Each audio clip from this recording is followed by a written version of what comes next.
America often feels more divided than ever, and many turn to music, culture, art, and literature at these times, not always to escape from our realities, but even to better understand reality. And there may be few better to answer all of those kind of questions than my very next guest, who is out with a brand new book exploring the outlandish world of Cervantes' Don Quixote, but set in the middle of a troubling American landscape that may be familiar to people watching right now. This is Salman Rushdie, author of 14 novels, winner of the Man Booker Prize. The new book is Quichotte, shortlisted for the Booker Prize.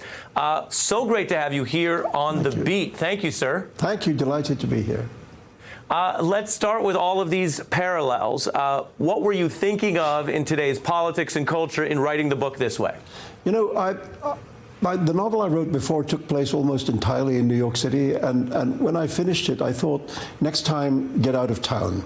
You know, and I really wanted to do something which was a more panoramic look at America, not just something, you know, written from my hometown. By accident, I chanced to read again the Cervantes novel, Don Quixote, and it made me think that a variation of that character would be a very helpful guide to what's going on, because the thing about him, my character, Quichotte, as well as Cervantes' character, is that they have a kind of sweetness to them. You know, they have a kind of innocence and optimism to them.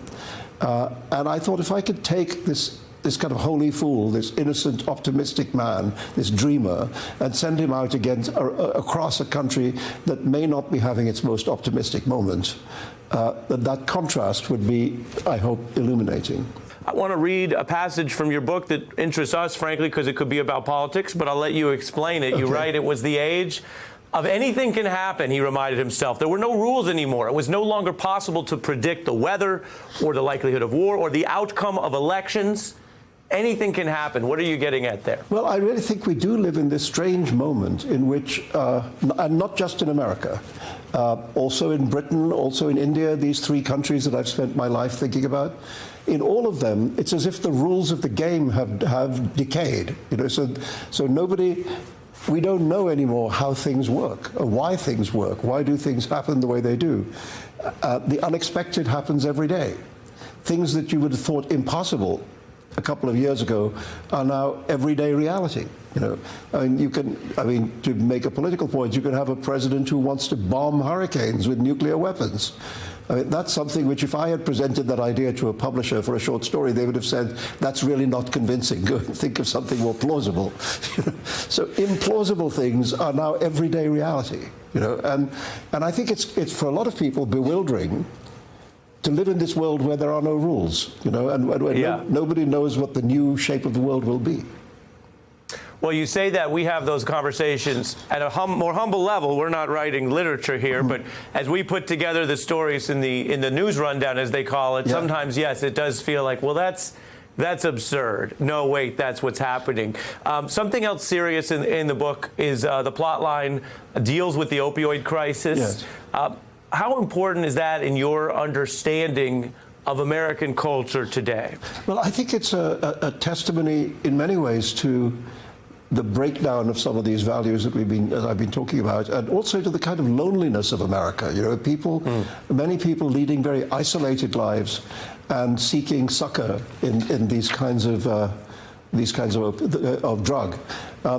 I had myself in my own life a couple of close people who died from opioid abuse, and so for me it's kind of personal, including my youngest sister. You know, about 12 years ago, at a very young age, at 45, had a heart attack, and it was clear afterwards that opioid abuse had been, you know, really a major cause of that. So I've been following that, digging into that story for a while now, you know, I mean for a decade, and it's only now that I felt ready to write about it. That's very striking, and it's something that affects so many people's lives, and that, as you know, there's of course still a stigma about even discussing that you lost someone, and that all kinds of people struggle with that. On the politics, you mentioned comedy, I think literature, I think also cartoons can sometimes go deeper and even be a little tougher than what we... Go ahead. No, I mean, some people have said these days that, you know, satire is dead because reality is weirder than satire.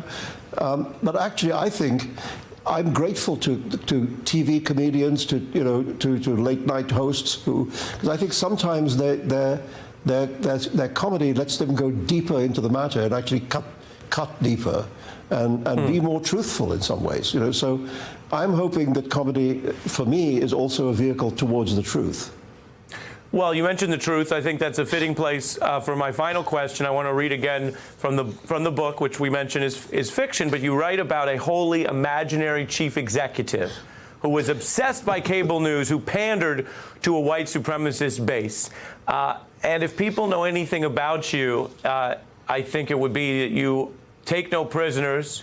You're not afraid of political intimidation, to be sure, and you have an incisive mind. So I wonder, what do you think is still not fully understood or is worth reckoning with about this real-life President Donald Trump? Well, I think the one thing that I think that what Mr. Trump is doing here that is similar to what's happening in Britain and what's happening in India is that in all three places, leaders are inventing a mythology of a false past, a kind of golden age, that if we could only get back to that, everything would be good, make America great again. You want to ask, when exactly was that? Was it last week? Was it before slavery was abolished? Was it before the civil rights movement? Was it before women had the vote? When was America great in the way that we should get back to? It's the myth, the golden age is always a myth, Boris Johnson right now in Britain is trying to sell the idea of a golden age of England that could be restored if only all these inconvenient foreigners would go away. Mr. Modi in India is trying to sell the idea of an ancient golden Hindu age, which has been ruined by the presence, of Muslims. All three are doing the same thing. They're inventing a history in order to justify actions in the present. And I think that's really dangerous. It's a profound point, and it's also illustrative of the fact that if your campaign promise is nostalgia, you never have to be called on it because you're not running on anything real to begin with. Exactly. You've given us a lot to think about, Salman Rushdie. Thank you so much. I'm again mentioning the book, Keyshot, is out now. Thank you, sir. Thank you. Hey, I'm Ari Melber from MSNBC. You can see more of our videos right here, or better yet, subscribe to our YouTube channel below. You could have been anywhere in the world, but you're here with us, and we appreciate that.